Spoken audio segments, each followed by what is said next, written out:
right, so we would like to welcome everyone to Get Seen, Be Heard. I am Christina Daves of PR for Anyone, and my co-host is Karen Yankovich of Uplevel Media. And Karen and I love to do this. We do this once a week. We bring guests on to kind of help you with PR and social media, working together on how you can get seen and be heard in this really noisy space out there. So how are you, Karen? I'm good. How are you, Christina? Good. I'm excited. We took a week off last week for Thanksgiving, so I'm excited to be back with you guys. It's always fun. Yeah, so what Karen and I would kind of like to start the episode off kind of talking about what's going on in our industry, if there's any tips or tricks we have to help you guys, and then we bring our guest on, and our guest today is running just a few minutes late, but we'll get him on as soon as we can, and then at the end we'll bring you guys on the hot seat if anyone has questions. So Karen, what's going on in your world? So here's what I'm going to do. I really want you guys to all check this out. And this is maybe one of the first times I've ever said this, but you all have to check out the new LinkedIn app. LinkedIn has finally come out with an update to their app. Their app has sucked up until now. And the Groups app was updated, or actually they came out with the Groups app about a couple weeks ago. And that's fabulous. It's just a great way. It makes Groups usable with your phone, right?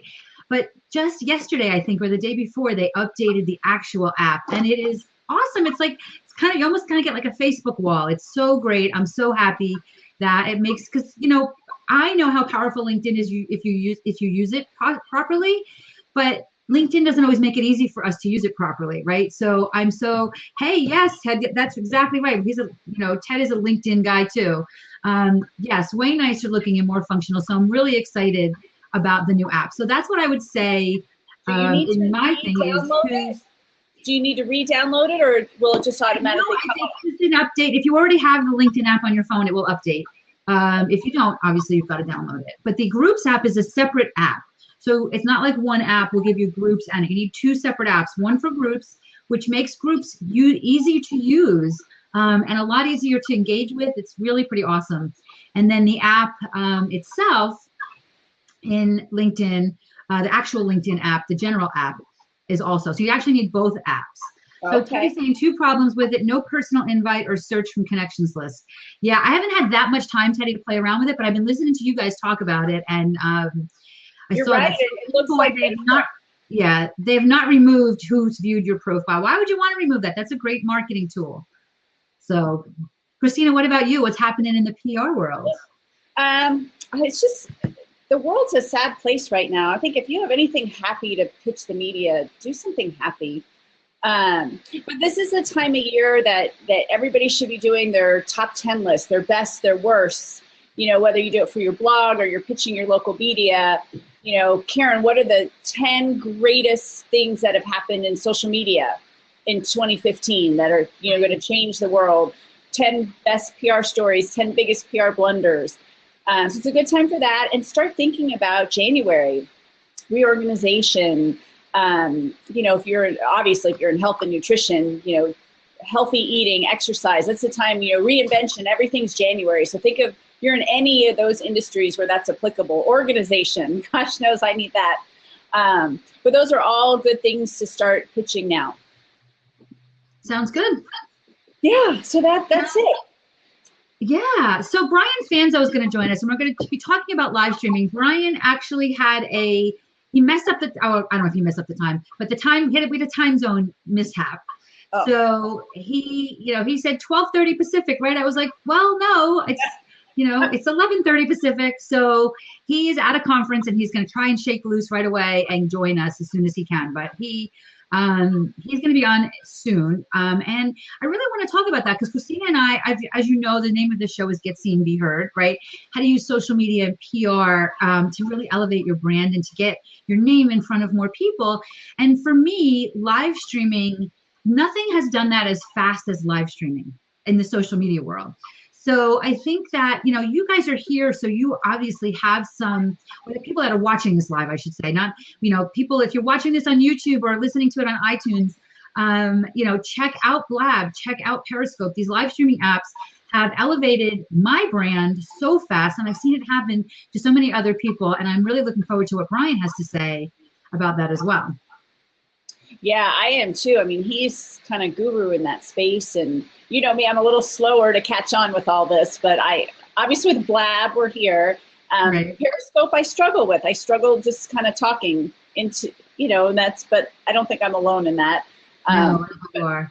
I'm getting better at it. Yeah. You know, it's funny. And this actually will lead me into a funny story that happened to me this morning.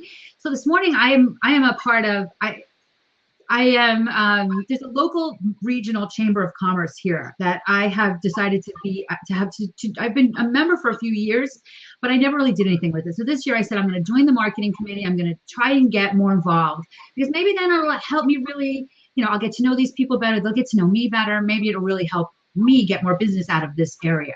Right. So there was a social media committee meeting this morning at 8:30 this morning. And long story about my car, but I was going to use my son's car. Car has no gas.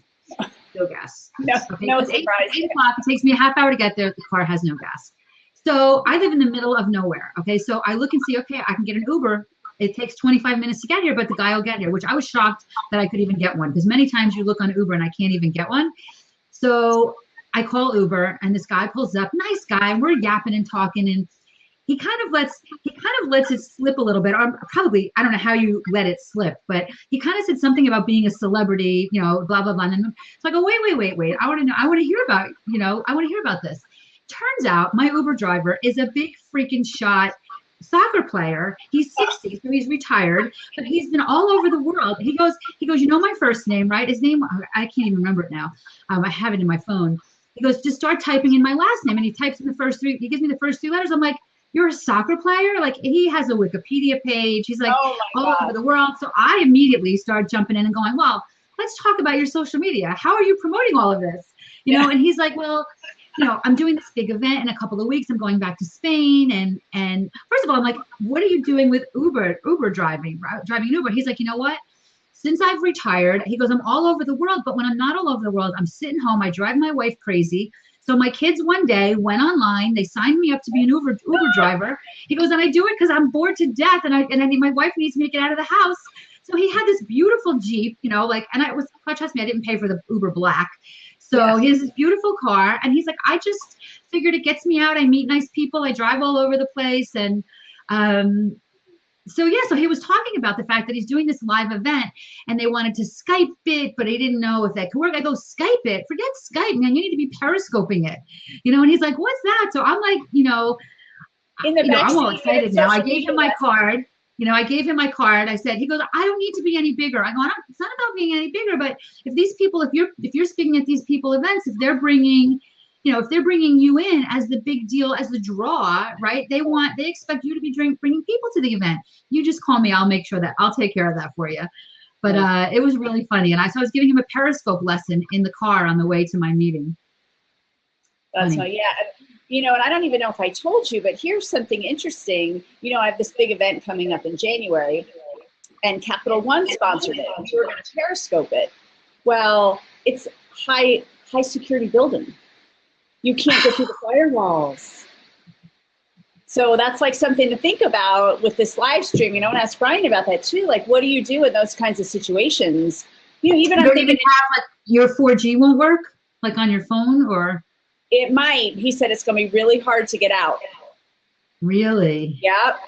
Interesting. Yep. And they have a Wi-Fi in there. He said that, you know, 450 people are going to be using the same Wi-Fi, so it's not going to be good. It was like, oh, so now we're working on plan B, but something interesting to think about when you're thinking about periscoping, where are you? Right. You know, New York, a lot of those big financial buildings, you know, they have events there all the time, but they're blocked solid. Well, you know, I was a speaker at the Periscope Summit, and that's actually where I met Brian. And so you figure this, it's the Periscope Summit, right? So there's 200, 300 people, whatever, that were attending, plus the 50, 60 speakers that were there. And everybody was walking around like this with their phone, talking on their phone. So everybody was on the Wi-Fi and on the 4G. You couldn't make a freaking phone call from that building. So T-Mobile was actually a sponsor of the event. So they did something to boost the Wi-Fi, and that, you know, good for them to do that. But it you know, it really is an important thing to think about, especially if you're in the social media world. Do you not only have, like, I did an event last year, the Conferences for Women, and I needed internet in the middle of the trade show floor. And I just couldn't, everybody was on the same internet. They finally had to give me direct, like they brought out this thing like a freaking spaceship. It was massive. And they brought it out, and that's what I used for that was only for me, because I'm trying to do a workshop and I didn't have internet. I spoke at an inventors trade show, and they asked me to kind of do office hours after I spoke to meet with all these people, and same thing. I'm like, I can't help them if I can't get on my computer and show them sources and resources. It's the same thing. They had to come give me my own separate Wi-Fi. So does anybody want to jump in and join the conversation while we're waiting on Brian? So Christina and I can talk forever, but if you want to jump in and join the conversation, we can do this a little backwards. We can talk about live streaming and your experiences with it, and then when Brian comes, we're going to boot you off. Yeah. But or even any questions on your business, PR, social media, anything. It's the end of the year. You need help with anything for the start of next year? Take advantage of us while we're here. Yeah. Free on Blab. Oh, here we go. All right, Lakeisha. Hello, hi ladies. Hello. How are you? Good. How are you? Good. Thank you. I'm a huge fan of yours, Christina. I follow you everywhere. Oh, thank you. I'm super excited to see you here on Blab. Oh, good. We're here every week, so good. Thanks. Great. Well, thank you. I'm going to make sure I add that to my calendar. I do have some questions regarding PR. I am looking to write to do like guest blog spots for different bloggers on different sites associated with what it is that I do, as well as get more interviews like on podcasts or just different things like that. Could you give me some insight on how I would go about doing that? Okay, it's top secret information right here. Google. So I tell everybody, it really is that easy. Google. What's your industry? Well, I work with women entrepreneurs. So I'm a small business strategist. And so I help women with anywhere from startup to launching their businesses. So I take them through the entire process. And I also work with women that already have businesses and they're looking to kind of leverage themselves, elevate, go to the next level type thing. So I do a lot of strategizing, planning, launching, implementation type stuff, which deals with training and some other things too, with a little bit of coaching. Not really. I tried the coaching thing, but I'm more of a strategist. So I like to help people get things done. I'm high-fiving you on that, Lakeisha, because I am the same way. Strategy. My audience is very similar to yours, and I'm also a strategist, not a coach. Yes. So I had to definitely, and I went through the whole coaching process. I thought that was where I was supposed to be and what I was supposed to be doing, and went through the whole certification. But then I realized that really was not my thing. I'm more of a strategist. I'm more of a get in your face. Let's get this done. Enough with the planning, enough with all that. Let's do it. Right. And so that's what I'm really into. So you said, Christina, pretty much. Well, first of all, if you look in the chat, you've got a guest post right there that you can do. Somebody already wants you. Look at that.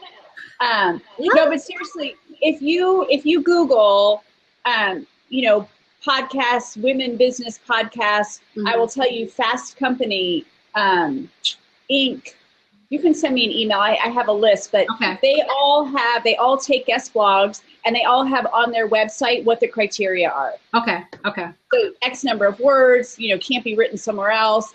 And then look at iTunes. Look at the top business podcasts. Okay. I will tell you, last 2 years ago, when Entrepreneur on Fire was the #1 podcast, I pitched him to interview him, and our interview went well, and then he interviewed me, and that was tremendous for my business. Right. So just look at those top ones, and they all have a guest tab, and and the key though is give them something that's good for their audience. Right. Okay. Give just something that you want to make it so that there's a benefit for them to have you, not just I'm great, I'll be wonderful, but I can show your audience strategy. Right. I'm not a coach. Let's talk strategy, which is something nobody's really doing. Yes, I agree. Right. I agree. Well, thank you so much. I appreciate it. Lakeisha, also look on, did you set up Jess Kupferman, or did I set up Jess Kupferman? We had Jessica Kupferman on our show a few weeks ago, and she runs a group called She Podcasts.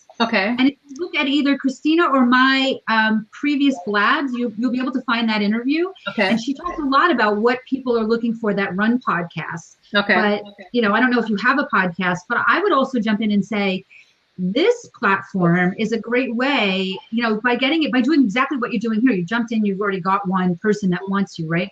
But yeah. I've met a lot of new people. Like I've been guest blogging and been guests on podcasts for a long time, but this has introduced me to lots of new people. So you know what? Yeah, I did. I started doing Blab. So I do have my own show. Yeah. And Small Business Chat on 10 a.m. And I'm starting my podcast in January. So I'm super excited. Perfect. About it. Yeah. Perfect. So join. So look for She Podcasts on if you've got a podcast, look on Facebook for She Podcasts. Okay. There's a free group that Jessica and her partner run that supports women podcasters, and very often people are looking for guests on that group as well. Right. Great. Thank you so much. I appreciate you, ladies. You're welcome. Thank you. Thank you. Have a great day. Me too. Bye-bye. Bye. So that was fun. Yeah. Anybody else? Come on in. Yeah. Oh, here's Heather. This is Heather. Did you put clothes on after you got out of the shower, Heather? Oh, and here's Brian. So, hey, Heather, we've got Brian coming in now. Oh, so Brian's here finally. Good. Yeah. Oh, I'll leave. All right. Oh, you'll leave. Hi, Brian. Hey. Oh, she left. We'll have her come back at the end. All right. Sorry about that. Thanks for doing this. Tell us where you're at, Brian. We kind of introduced you a little bit, but we'll let you do it now. Yeah. So I'm in Austin, Texas at a Dell Unconference event. So I just did a keynote on storytelling with your digital eyeballs. So they do these Spark sessions, so back to back. So I had 2 back to back. So I just got off done with that. So they're on break, and I for some reason I had it as an hour later. So I was planning on running out, but I'm glad it worked out. Yeah, me too. Me too. Brian, I have to tell you a quick, crazy, small world story. So when I'm setting up the Blab, I wanted to find a picture of you, and I Google you, and you're with your Be Good to People shirt in a million pictures, and Chrissy's one of my dearest friends. Wow, that's awesome. That is Isn't it? So I'm like, I texted her, I'm like, oh my God, guess who's going to be on my Blab? So she just raved about you. We went to LA together in September. Oh, wow. Yeah, so Ted Rubin's been a friend and mentor, and so he turned me on to that brand and early on. And my philosophy of show you care is how I've built my brand, and show you care and be good to people is like an easy link, that's for sure. Yeah. That's awesome. So cool. Right. So Brian, is anybody having a hard time hearing you, Brian, or is it just me and my old lady ears? I don't know if you have. You couldn't hear me? Can you hear me better now? Yeah, a little bit. We can hear. I think it's just all the background noise from the show. Oh yeah, I'll try to mute it whenever I'm not on. Okay. Yeah. Okay. Like me and Panera that time. What we talked about when we introed you was that, you know, our show is all about how to use social media and PR to really elevate your brand and how to get your name in front of more people. And in my opinion, nothing in the social media end of this has done that to me or anybody I know faster than live streaming has. You know, Periscope and Blab and I don't know if he frozen? Oh boy. Well, we just talked about internet signal at big conferences, right? So nothing has really done that for me or for a lot of my clients as these live streaming apps. And I know it's really made a powerful impact on you and your business. I'd love to hear about that, how that's going for you. I mean, it's a great question. Can you hear me okay? Yeah. Okay, cool. So, you know, for me, you know, I'm actually keynoting it. You know, my event was about, you know, how do you stand out from the noise and use storytelling? And I think live streaming is the weird piece where it gives people access and it allows anybody to tell their story, no matter where they're at, no matter what they're doing, and do it in a way that's so authentic that, you know, I love Twitter. Twitter's changed my life in so many ways, my favorite platform. And Twitter, it takes a long time to build a relationship to prove that you're authentic, that the content you're sharing you actually read, that you're willing to engage, that kind of thing. Live streaming to me amplifies and shortens that kind of authentic, that time period where someone's not sure if they can trust you, if you have value, how your story relates to them, because they're ultimately allowed to really like look in your digital eyeballs and see if what you're talking about is truthful, if it matters, if you're able to say, like my favorite things, if someone is able to say, I don't know, on live stream, they're going to win live stream over, because you don't have to know everything. Nobody believes that you're perfect. And if you can embrace live streaming, knowing that perfect isn't the goal or what your customers need to see, it can be a powerful medium. And we've talked about that a lot, the authenticity of this. I mean, everybody tunes in every week and they see the goofy side of Karen and I, but that's like really us. I mean, this is us. We're friends and we're colleagues, and this. If you work with us, this is who you get. We're no different. Right. And not only that, you know, it's really hard to not be authentic when the camera's on your face and you're sitting in your living room or your office, right? So you can do a lot of creating your brand when it comes to creating your website and your LinkedIn profile and your business page, but with live streaming, you get what you see, you know? Well, and I think, and but part you're of not reading your sales page. Right. Well, and people, when you say that you're authentic and you want people to trust you, what you're telling them is like, hey, believe me. And oftentimes we drive them to a web page or our stale static information, right? And that is something that is like, okay, well, that's not personalized. It's not conversationalized. And, why does everyone say that you should go to live events instead of, staying at home? Because it's the networking afterwards. It's the time at the happy hour.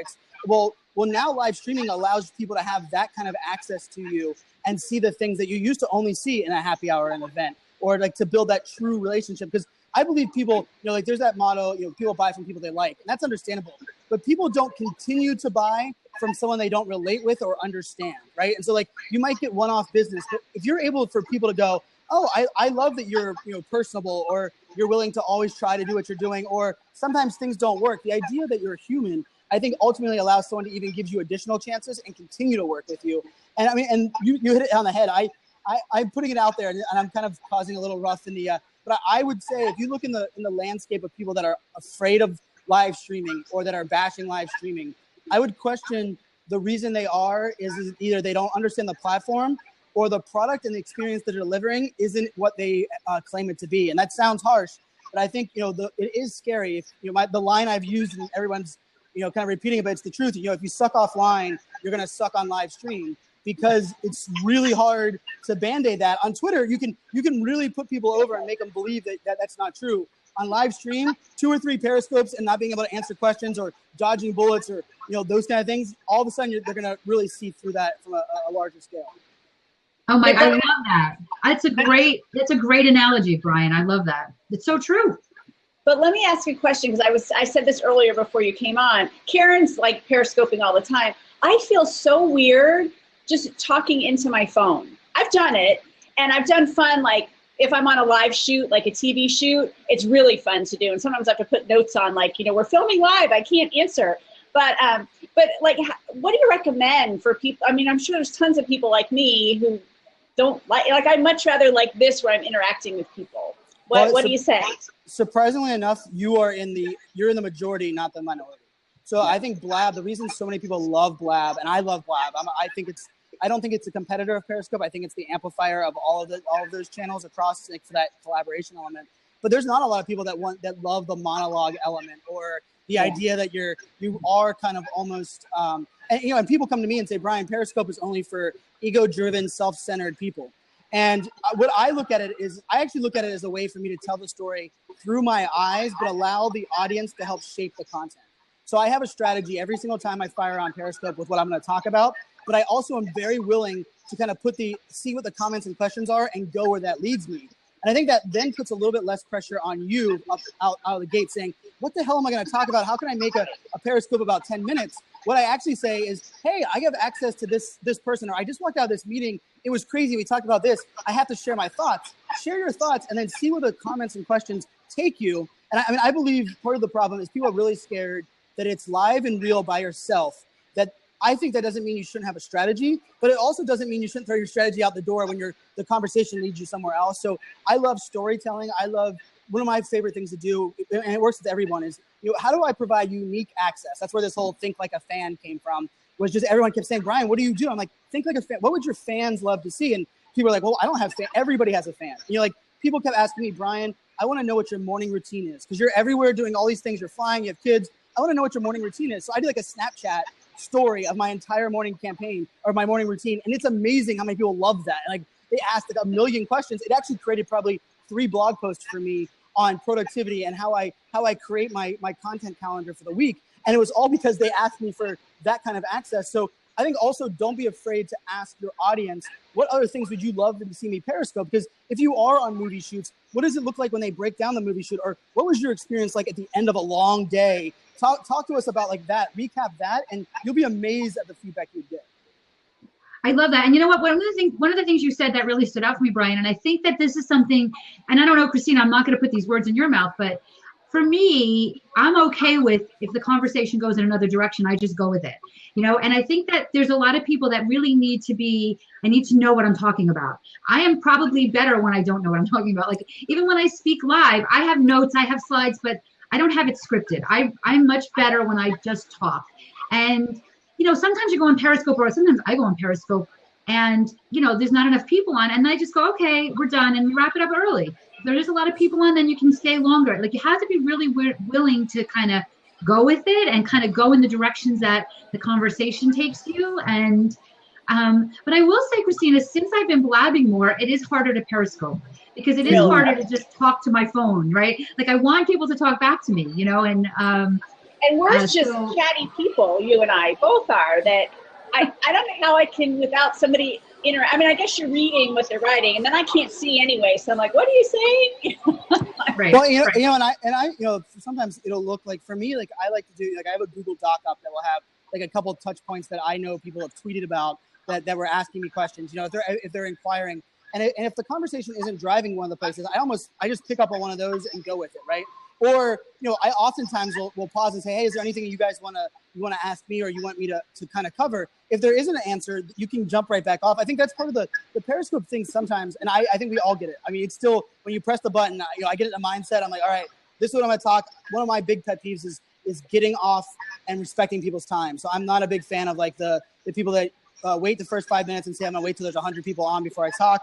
I'm also not a fan of the people at the end that say, I'll sit around for 15 minutes until anyone asks a question. So for me, it's like, get to the point. It's 5 steps, and it's on my website, but it's pretty much 5 easy steps. Welcome people when you get in the room, introduce yourself, and do this in every single scope, every single one. Welcome people to the room, introduce yourself, provide the value that you planned on, engage the audience, and recap.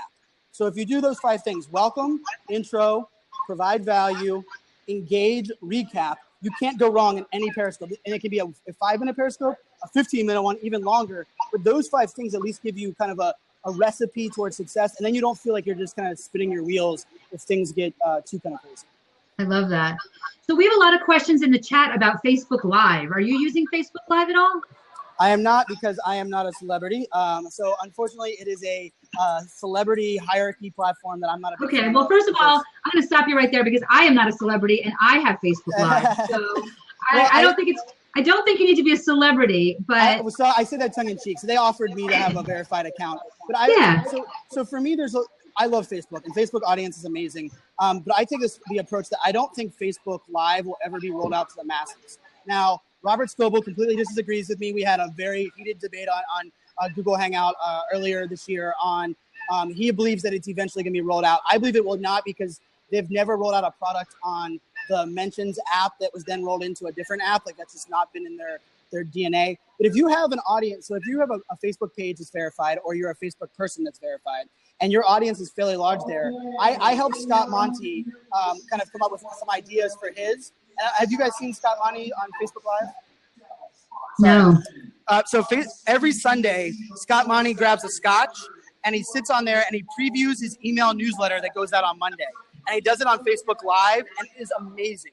You get access to Scott. He answers questions and comments. It's really, really worthwhile, and he uses it on Facebook Live. So it's actually pretty powerful.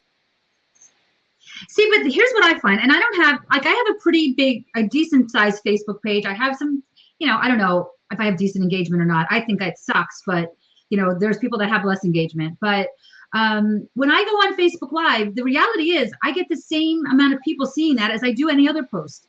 You know, so if I have like 9,000 people that like my page. If I go on Facebook Live, I'm lucky if there's 5 people that see me in the first few minutes that I'm on. And maybe if I keep talking, there's 10. But how much can you talk when there's nobody there? So here's the algorithm for Facebook Live. For someone to get a push notification when you go live, they had to have interacted with your page in the last 30 days.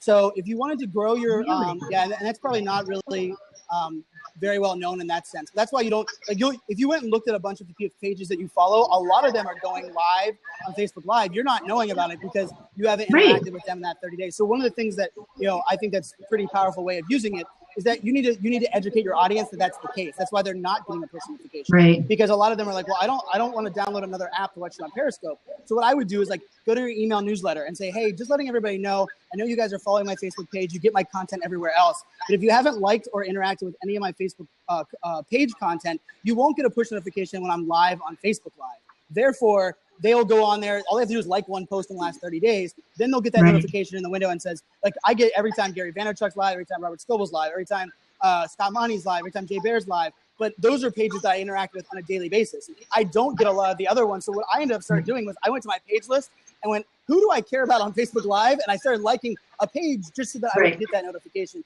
But unfortunately, that's kind of the Facebook algorithm. Right. I mean, I use it. Like what I started to do, and I haven't done it in a couple of weeks, but what I started to do was kind of broadcast. I call it like a blogcast. Like I'll talk through whatever my blog is that week. I'll talk through it, and I like that I can do that because you can kind of dig in a little deeper and you can talk about different things. And I can do that on Periscope too. But with Facebook Live, then what I do when my email newsletter goes out, I say, here's where you can read my blog, but then here's a link to where I talk about my blog, and I can put the link to the Facebook post, which then drives traffic to my Facebook page. So I have done that. But I still don't seem to have, but maybe what I'll do is, I've done a lot of advertising this month because I've got some big webinars that I'm doing. So there might be a lot of people that, maybe more people now that would see it because they've recently liked my page or recently engaged on a post. So maybe I'll give it another try and see if I could, because I'm not really using it as if it's live. I'm using it as a place to go to send people to the recording. Well, and remember, you have to train your Facebook audience to engage live. That's not normal.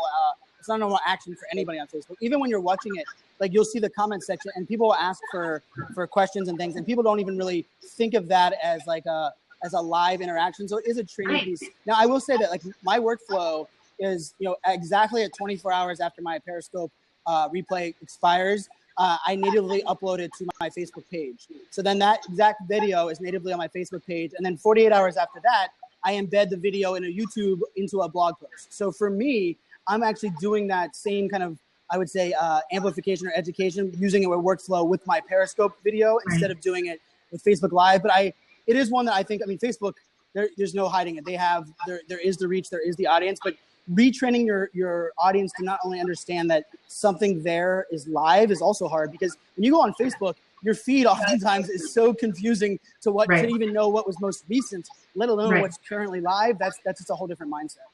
And, people don't know, like I tell them 100 times, I say, I can see your comments. If you comment, I can respond to them. Like they don't even know that because it's such a new thing, so I don't know. And it's so limited. Like you said, there's so few people that are really using it. I mean, the big wigs are using it, but I'm not, you're not. So how, our audiences don't know how to interact with that. Right. Well, and that's so for me, like, I really believe that we all have a story to tell. And so for me, the power of mobile live streaming isn't that you have to be a professional video blogger. You don't have to be a professional. You don't have to have a PR agency and a marketing agency working directly for you to get your voice heard. But on Facebook Live, you do have to have a verified account, right? So I think the barrier to entry for someone that's looking for the voice of the common folk, which is something that I love, like the amount of Periscopes that I watch that are random people that have a topic or something that I care about, that they're in a foreign country, they're a voice that I would have never heard anywhere else.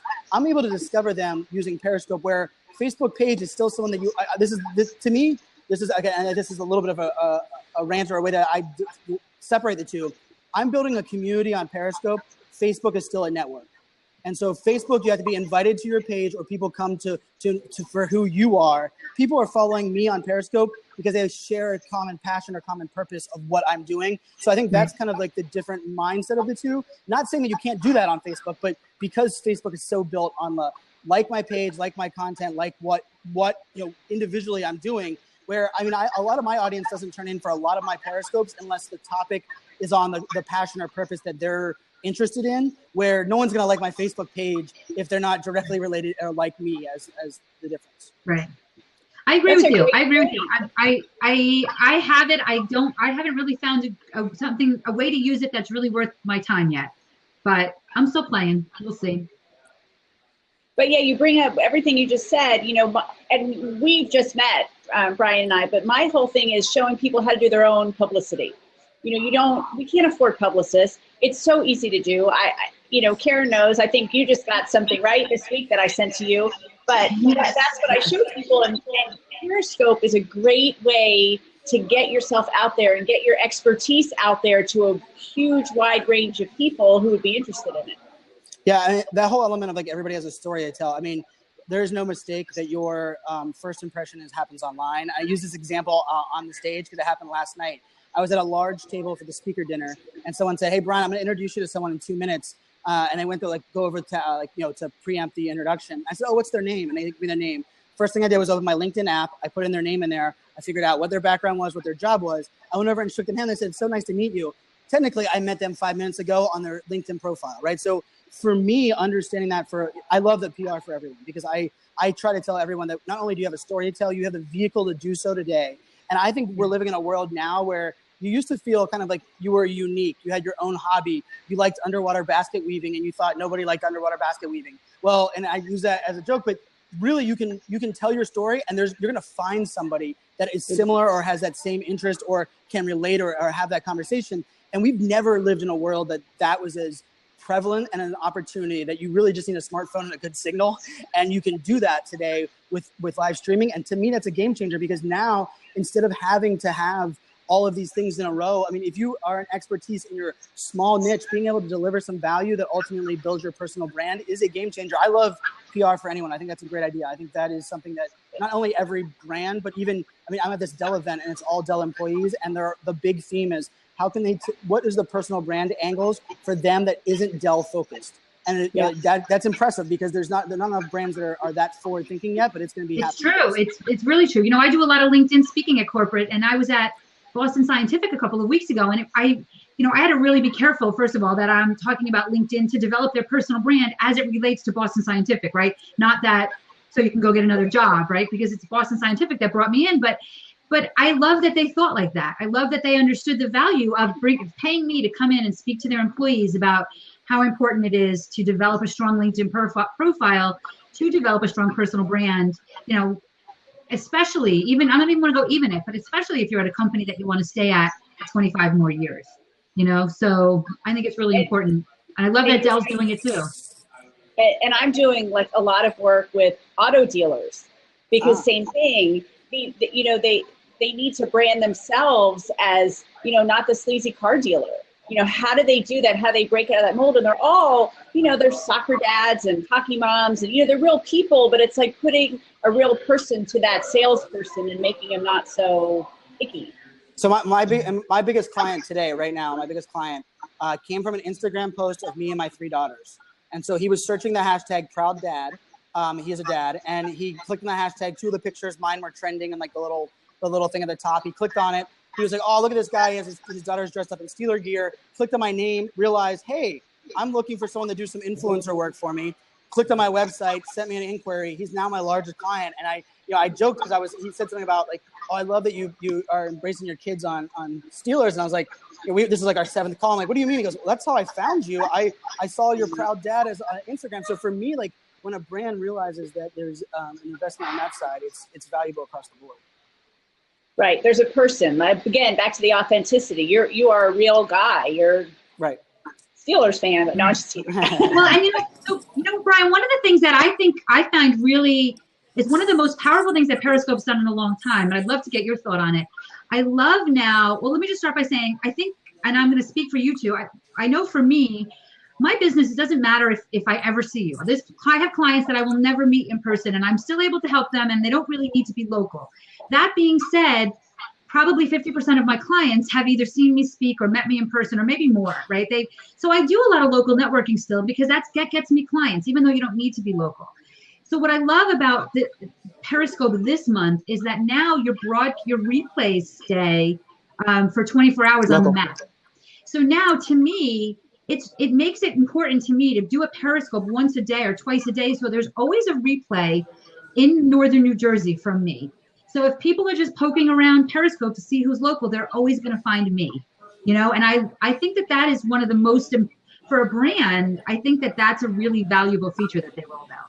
No, I love that feature too. I also believe in promoting your replay. So I have a script that I put it into Buffer, and it goes out and tells you have 18 hours left to watch my replay. You have 12 hours to watch my replay. You have 6, and then you have 1 hour, and it goes out as a tweet, during that exact 1 hour, hour interval, because it is a little bit of that fear of missing out. And I'm one that talks about that a lot. But if someone's going to read a blog post, or they realize that your video is going to disappear, inspiring and invoking them to go consume your content, because it does have a time sensitive piece to it, definitely is a powerful tool. Now, granted, people realize for me that I'm going to be uploading it to my Facebook page in that same amount of time too, so they can consume it there, which I'm okay with. I've kind of built that in my workflow. But I love the idea that the map is very important. I also think kind of doing, the idea of having a replay in the hopper so that you don't have a donut. If you wanted to build your follower on Periscope, I believe the best thing to do is to bridge and educate your existing audience wherever that most popular is. So, if it's email newsletter, educate them in the email newsletter. Start giving them a taste. Don't tell them to go download an app. Like, that's the mistake.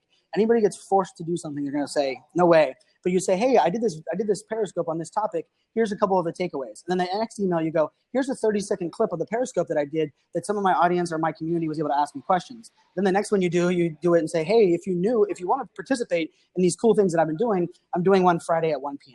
Right? Like, so you're almost like drip campaigning them in the part where you're giving them teasing and education. And by that time, you're going to realize they're either going to be all in, or they're not going to care about your Periscope content anyhow. So I believe really in like drip educating them wherever they're at the most. But then the second most popular way of doing it is engaging in other people's Periscopes, and then making sure that you had one in the recent box. Because when someone clicks on your profile name and it has 0, they can't watch any of your existing content. Therefore, you are kind of stuck in limbo of them having to use your profile only to decide if they're going to follow you or not. Well, I have a big 0 in my Periscope replays right now, so I'm feeling like I should have done one this morning, and I almost did. I preach that, but I'm very, especially the weekends or the end of especially the last couple of weeks, I've gone 4 to 5 days without replays as well. So it's something that is a nice to have. I'm definitely not saying it's you have to or that it's easy. Yeah. No, and I think Christina just texted me that her internet crashed, so hopefully she'll get back. But let me text her back and tell her to jump on her phone to download the Blab app. Yep, that's what I'm using on the phone. Yeah. Let me see if she has the Blab app on her phone. But that's so funny. Oh my God, that's usually me. So Heather Bates said that in the comments there, she said she thinks there's nowhere Periscope is how to use it area. So there's lots of people that are creating courses and things that are around how to do it. Like, I can give you 5 or 6 people's names, but you could really just I would say monitor the Periscope feed for people that are kind of educating you on it. But I mean, my advice is pretty simple. Understand what your story is, come up with an idea, and then press the damn button. And right. It sounds rough, but I mean, the reason Periscope is really powerful is people know that you're gonna fail. I mean, almost everybody's first Periscope, you're pointing the back camera to your feet. Like, everybody's first Periscope is the thumbnail is your feet, because you didn't realize that it's the back camera first if your microphone's not plugged in. So for me, knowing that failure is the norm should take down that barrier to entry for just pressing the button. Put in a little tweet, press the button, try it out. Even if you have 1 or 2 people that show up, or even nobody, it gives you that dry run, and then just kind of go through that. And because I don't think there's an answer. I don't think, I'm not saying anything against the people that are creating courses around it, but I haven't mastered it. I've done over 400 Periscopes. I've done over 1,000 between Periscope and Meerkat, but there's no way I've mastered it, or I can tell you the exact recipe of what works or how to do every single thing. It's one of those things we can learn together, and the best way to learn together is to press the button. Right, I agree, and I think it really is important, and I think that's also part of the personality to do Periscope, right? Is you have to be okay with seeing how it goes, and the more you do it, the more comfortable you're going to be with it. And I think that, I agree that you need to have a plan. You need to have something you plan on talking about, right? You can't just get on Periscope I guess you can, people do, but I think if you're a brand, you want to have something to talk about. And I think I like it to be a little personal interest and a little business, right? If it's all business, it's boring as hell, right? So I think occasionally, if you're at the beach, turn on the turn on the camera at the beach. Like, I think it's okay to do that. But I also think that, I think that if you really hate it, you can block the replay, right? I mean, right. If you really hate it, block the replay, and then it's done. It's gone forever. No one's ever going to see it, right? So I think you're right. I think you just have to push the damn button. I agree, and see how it goes, and see what kind of reaction you have. But I do think you have to do a little pre-work to that, though, Brian. Like you have to come up with a title so people will jump on. You have to think about what do you want to call it? You know, how are you gonna? You have to have some ideas. But in addition to, Bonnie mentioned that she has a course. In addition to the courses that people have, I don't think a day goes by where I don't see a Periscope about how to Periscope. Yeah, you know? or even just learning from the people that the Periscopes that attracted your attention. Look at it and ask yourself, what about that Periscope? Was it the person, the title, the hashtag they used? And then think about that same concept for you, right? So like, you know, I love to learn by listening, and then I add my own personal piece. So like, I know that people like it when, you know, like, I mean, a bunch of people got on the train of putting a whole bunch of emojis in it. Well, that didn't work for my audience because I was actually upcycling and putting my stuff elsewhere, and those emojis don't get translated into Facebook or into the Google for the links. And then there was these like weird boxes in there, right? But like, so for me, it was like understanding, okay, what attracted me, and then how can I duplicate that and relate it to what I'm actually scoping? So for me, that's when you open the feed, which ones do you click on? And then when you click on it, ask yourself, what attracted you to do so? When you realize what that was, implement that on a personal way for you. That's a great way to do it. And trust me, the courses I think are a great way, especially if you want to get over the hump to do it. Definitely have that. I do agree, Karen. It's always about a strategy. But I think when someone says a strategy, and this is what I say, the reason that I believe perfect live streams suck is because if you're trying to be perfect, you'll never hit the button. And that's why but the fact that they suck, they don't exist because there is no such thing as perfect. I ran IBM's very first Periscope account. We had 6 weeks worth of meetings to run their very first Periscope account. I kept telling them that I don't care how many weeks we do it. There's no guarantee. There's not a chance this is going to be perfect. And teaching that, implementing that, forcing that is not easy. But if you go within that mindset, it does kind of take down that barrier to entry. I love that. So if anybody wants to jump in. Christina is still having internet trouble. She can't get in on her phone. So if anybody wants to join the conversation, jump in. You know what? I would love to go back to something we talked about a little earlier, though, Brian, which was, and you know, you and I were both at the Periscope Summit in New York a few months ago, and I've been to conferences. I'm a little older than you. I've been to a million conferences in my lifetime. I've never been to a conference where I walked in and felt like I knew everybody. You know, it was crazy. And that is a testament to live streaming. You know, we talk about it. We say, well, know, like, and trust for your customers. They know you, that they'll buy faster, but that was an uncanny feeling to walk into a room full of people you've never been in the same room with before and feel like you knew them. Well, and not to mention they were from not our same industry, right? I mean, if you think about it that way, like, I mean, we go to a lot of social media events, and, you know, we don't even feel that way, and they're all in our industry. Like, we're reading and sharing all of their content, but these are people that have different creative backgrounds, and they're doing scoping a different way. But the common thread was that we all have a story, and we've all been able to look them in the eyes and understand who they are. And ultimately, I don't care how many blogs you read oftentimes or how long you've been following someone on Twitter, there's a lot of the cases that you don't know who someone is, even if you follow them for a year on Twitter. And that doesn't really exist in Periscope. And it was I had a high bar for that event. I had a really high bar for that event. And it blew me away. I could still not believe, from like a standpoint of not only the engagement, but like people's stories about my content and like my impact on their business or their life. And they're not even anywhere. Like, I'm so tech heavy, B2B enterprise. And, you know, even when I get out of that a little bit, I'm in like the social media B2C space. And I mean, hearing someone that's doing organic farming, and that they took my personal branding advice that I was giving on a Periscope, and then they remember me talking about moving across the country, and they actually used the mover that I talked about in there because I was talking, like, to me, it was mind boggling. You know, I know that is crazy. That is crazy. It is. And it's, I think it's a testament to this, and I've been really stressing this a lot. People are scared about transparency or scared about that whole authenticity piece. And one of the big things is that when everyone is transparent and we all realize that all putting it out there, then there is no illusion that we have to be perfect. So I think, you know, it's going to be my soapbox. It's going to be, probably my soapbox in 2013 is that perfection and control are both illusions that not only should we not even strive for, but our audience and our community and our customers don't even want that anymore. So like, if we get over that out of our head, that we shouldn't have to control our message and we don't need to be perfect everywhere, all of a sudden we get to be real. We get to provide real value. We get to listen. And that's what people want in the first place. We're past this old idea that I need a perfect video from a brand for me to buy a product for them. That is no longer in existence. I love that. And you know what? One more thing on that, and then I would love to hear what Bonnie's got to say. And Christina's back, thank goodness. But what I love, one of the things I loved about that too, where there were scopers there that were not businesses. They were not making their living. Like, and I can think of Jeff Goldberg, Euro Maestro, right? Both of them, they're just doing what they love. They're just wandering around the world and wandering around their city, and they're just talking to people and bringing their world to the rest of the world, with no idea really of how it's going to get monetized. But I have no doubt that it will, because they're doing what they're passionate about. You know, so I love that it's a complete reverse engineer to what, you know, to a career, right? Like, just do what you love and build an audience and build that likability and that trust factor with, and then worry later about how it's all going to fall into place.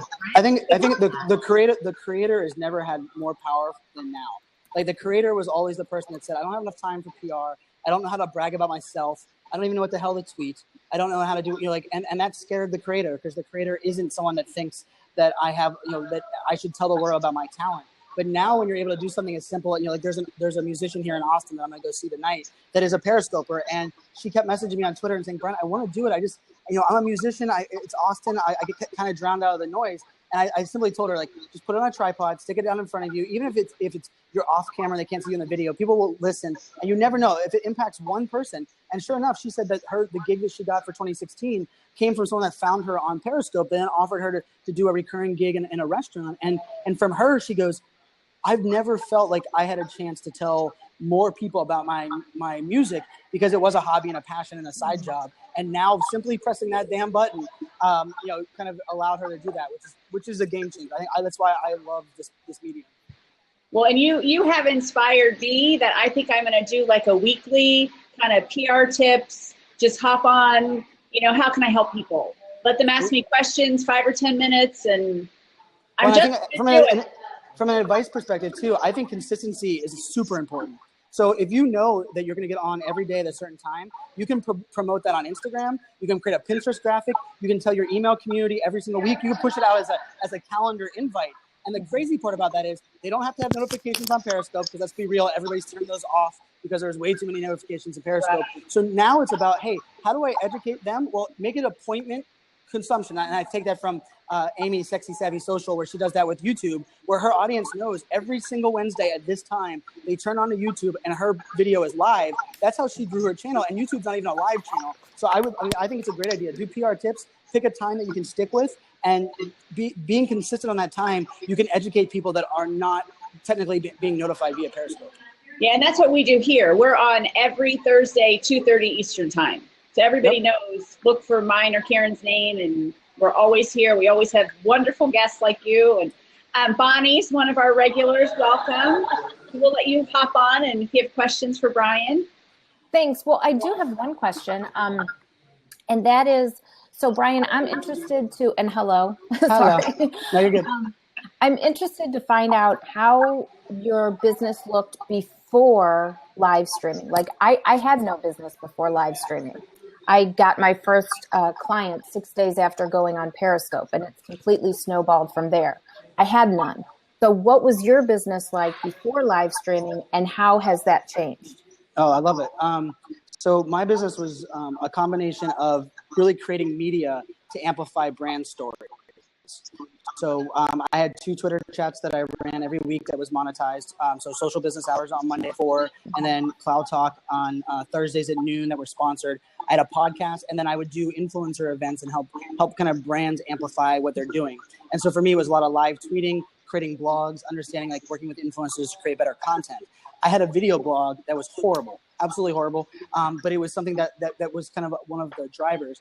And really was I not in this space, but live streaming. I mean, I'm here in Austin for the first time since South by Southwest, where that's where it changed my life in that sense. Because I mean, I had Meerkat. I was number 2 on the leaderboard. It was Gary Vaynerchuk, me, and Jimmy Fallon. I mean, I have that screenshot still. So for me. The crazy part is that, like, my goal and job was to work with personal branding and influencers to tell their stories, and really live streaming all of a sudden said, wait, I can now tell their story live in real time, authentically, and I can do it in a way that actually allows people to have that conversation. I switched it now. I mean, a majority of the work, I mean, for me, the crazy thing was I was speaking on technology and personal branding, stuff that I had been working on for 7+ years. The amount of speaking opportunities I have for live streaming is 12x. I mean, easily 12x more speaking on live streaming. So from a speaking perspective, it's crazy. It's completely changed my speaking business, because now where I was doing a lot of personal brand coaching, I was doing speaking on cloud computing integration into small businesses, and that's how technical I was. And now they're like, hey, tell me how to tell a story. What is this think like a fan idea? So that piece is, I mean, it's transformed my speaking. I mean, I'm very blessed. I mean, my 2016 calendar before Periscope and Meerkat was way different than what it is now. And I owe that almost all to this kind of these live streaming apps. But I kind of caveat that from people, because I was very lucky in the sense where I was working as an influencer. I was used to creating third-party brand content that was not selling myself, but also was very good at highlighting a brand from a third-party perspective. So when someone looks at me and say, okay, well, Brian, we're all on the same playing field. Well, a lot of the companies that you'll see that I'm working with, like Dell, for example, Dell actually sent me to Mobile World Congress, which is where I did my very first Meerkat. I was there as a video blogger for them at that event when someone texted me and said, hey, Meerkat came out, I downloaded it, and I did my very first one standing in the Dell booth. So the fact that I'm doing more work with Dell, it kind of allowed me to increase the amount of work with the existing relationships and find new relationships to do work with. So it's been crazy. And now my complete business is around digital storytelling. I even checked I bought out of the agency side, so I'm completely on my own. So Daniel Newman and I, he's still running his own agency, but I'm completely 100% on my side. So yeah, it's been a heck of a ride. Good for you. Well, and one thing I definitely want to point out, and I'm glad that I have the opportunity to do this, because I think about this a lot, Brian, when I think of you specifically, is how hard you work. People don't realize how much you're out there hustling, right? Yes. He's not sitting back just waiting for the talks to come to him, right? That I cannot imagine you doing that. First of all, I can't imagine you sitting still. I can't imagine that you're in one place this whole time. But right. That aside, you are out there hustling all the time. And that's one thing that people don't think about, right? You know, it's wonderful to say, live your passion, blah, blah, blah. But you know what? If hustle's not part of that mantra, it's not going to happen. You have to work. Well, and I'll just add to that. And I really appreciate that, because that means a lot. I'm also failing a lot, right? And I think it's something that it's part of my mantra in 2016 is to talk more about the failure side, because people do see that I'm at an event or I'm doing this. Well, they don't realize that I pitched a total of 52 brands on live streaming, and I got 6 that actually closed for me to do in 2015. But if you look at the other side of that, I mean, people are looking at those 6 that I have and saying, holy crap, Brian, it's awesome. I want to do the same thing. Well, I failed 44 other times that I didn't get those deals. And I think when you look at it and say, if you only did 6, then you're like, for me, that's been my hustle, is the idea that I know what I'm doing is going to provide value, but ultimately I am not afraid to keep getting people that are saying you're crazy or you're no, or, and the hustle for me was really hard, because you can work hard, and working hard is extremely easy. Working smart and hustling is not easy. And that's something that I had to recraft, because I worked hard. I worked 16-hour days. I would take off time to go have dinner with my daughters, put them to bed, back down in the basement, grinding, creating content, all of it very non-monetized, right? Everything was free. Everything I was doing was, if I educate the entire market on the value of this, that there's enough for everyone to play in, that I will, residually be beneficial. And because of that, I started to realize, well, why don't I look a little bit smarter and be a little bit more calculated? And I'm learning to say no. And I think that was something, most people know that from I talk about that a lot, where I said yes to everything because I thought that was what it meant to hustle. Right. But realizing saying yes means you're saying no to something else is a sticky note on my monitor at my house right now, because it's allowed me to say no and not be so disappointed in myself, because saying no for is not something that I love doing. It's actually pretty painful. But Brian, I think when you're first starting out, and I did the same thing in my business, I think you say yes to everything, but I think that helps you get yourself out there.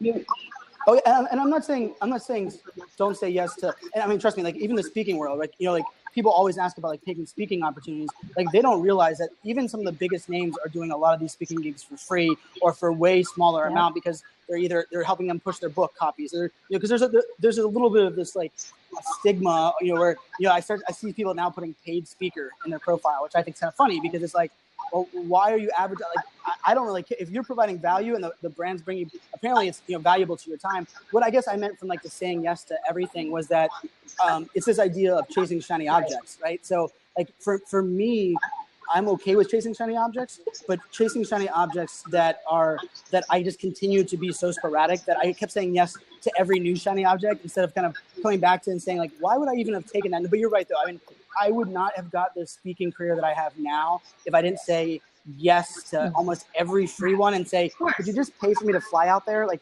you fly me there, I'll figure out, you know, I've roomed on friends' couches. I've Vincenzo Landino and I have shared rooms multiple times because I had the paid speaking gig. They wanted to bring him out. They weren't going to pay him. I said, hey, you room with me, because those are the kind of things. I was very lucky. I mean, Brian Kramer, Ted Rubin, Jay Baer, I mean, Chris Brogan, a lot of my speaking gigs were passed down from them to me, or they brought me along as a package deal for free. But me saying yes to that allowed me to get the opportunity to sink or swim on my own 2 feet. So you're right. That's a great point.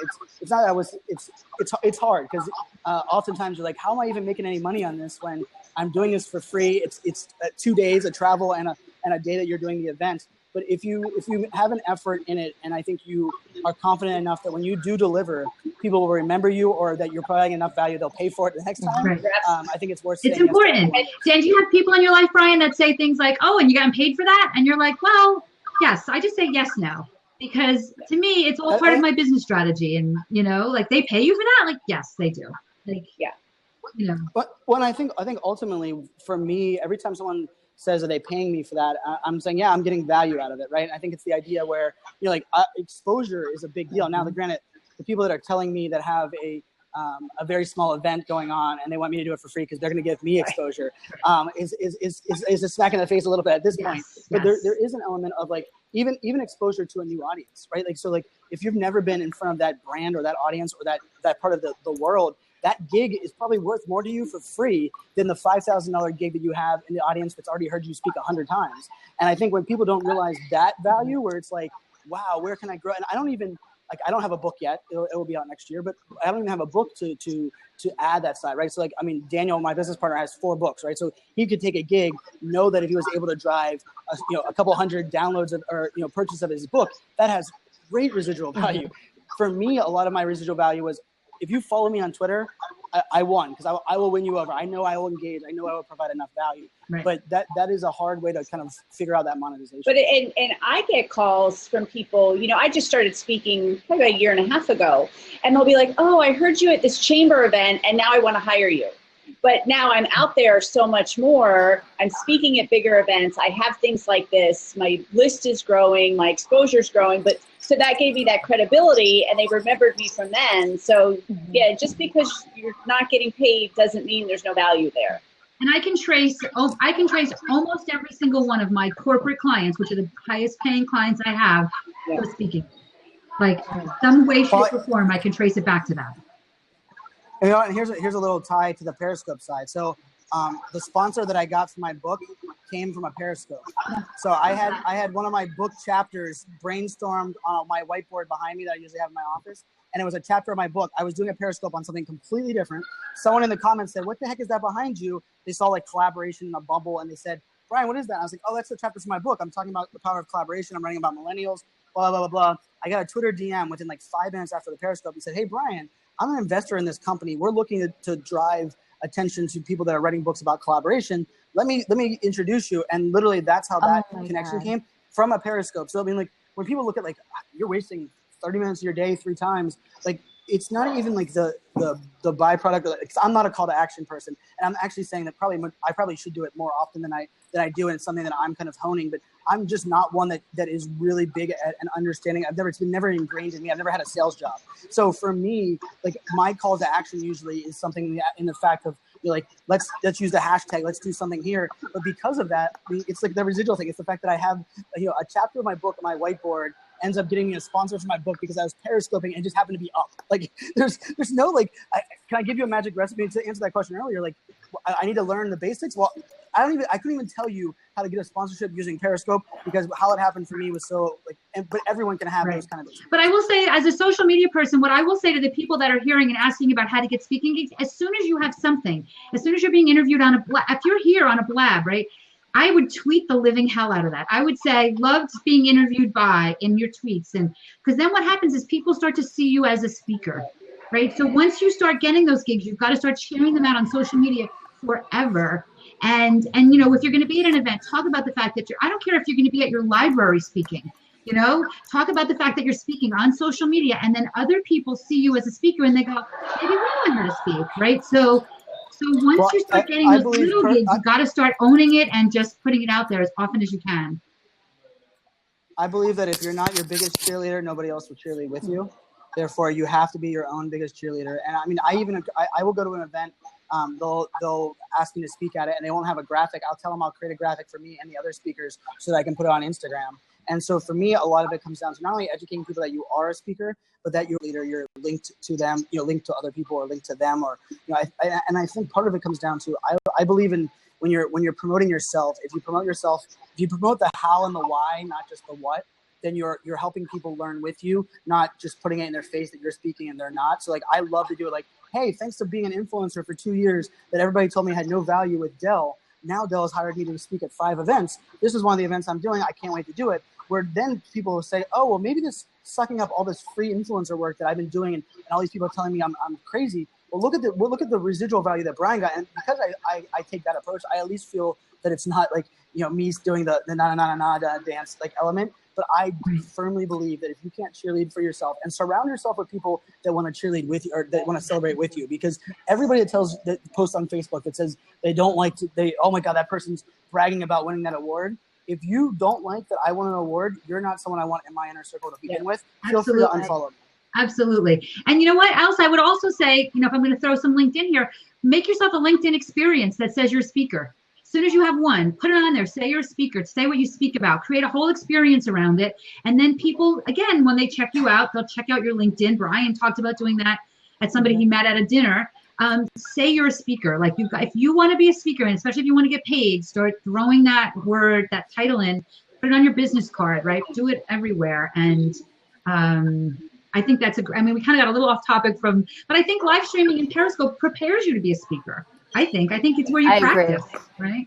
Well, and it allows you to not only hone your story, but really drive home the story that you are conveying, right? Because I think, you know, I'm the anti-niche person, so I'm not going to be one that says you have to find a niche, because I was blown away when like I was told like don't do a podcast unless you niche it down, and I had like a bunch of things. I went, well, my podcast is called Smack Talk, which stands for Social, Mobile, Analytics, and Cloud, which is as big about a topic as you could get, because I didn't want to niche down. Like, I am a generalist, but I also do believe to really, if you want quicker success, the more niche you are, the better your quick success will. Now, I will caveat that in the sense that your long-term success is going to be on your growth of what you can hone your story and where you can take it, right? So, like, I think that's ultimately the path.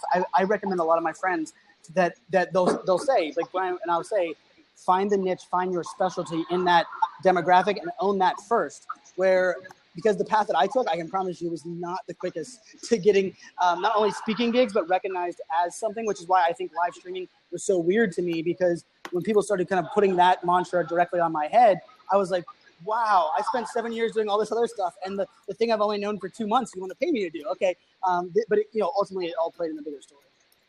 But awesome. I am a firm believer, especially for getting publicity, when you have a niche, it's much easier, because there are a million business coaches. But if you have that one thing, I use an example of a client who has a coaching program with her horses.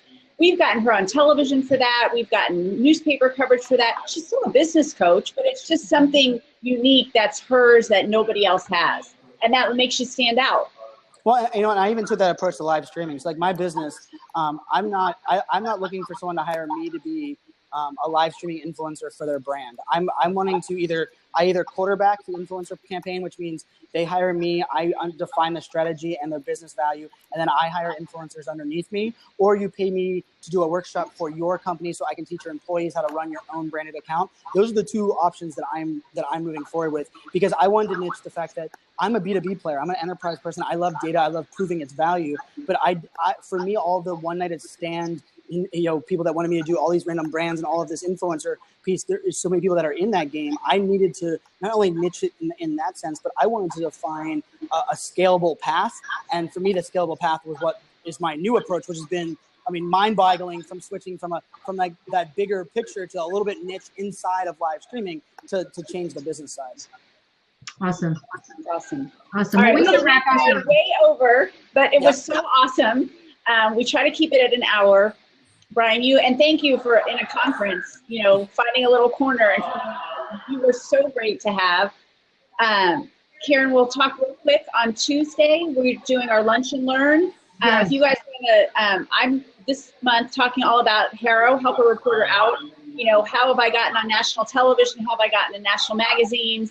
I do it all the time. I'm going to tell you all of my secrets. How I do that. It's all about how you respond to these journalists, how you build relationships with them. And if those of you people that are saying you don't know how to pitch yourself, this is the workshop to come to.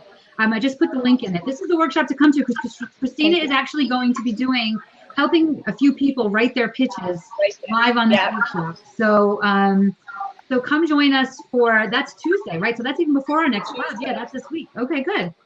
Yeah. So I just put the link in the chat if you're interested in that. And then we had to change. I think we had to change for next Thursday, so I don't know that we have our. We have Shell Hamilton next week. Right, we do. We have Shell Hamilton next week. Shell has a podcast called Meditation Minis, and she is a hypnotist, and she just kind of started putting herself out there a couple of years ago, and her podcast very quickly went to #1 in New and Noteworthy and in multiple categories and on iTunes. So we're going to be talking podcasts again next week as well. Awesome. Brian, thank you so much for being here. This is fun. Thanks for my pleasure. Squeezing us in, and we'll see all you guys next week. Cheers. Right. Take care.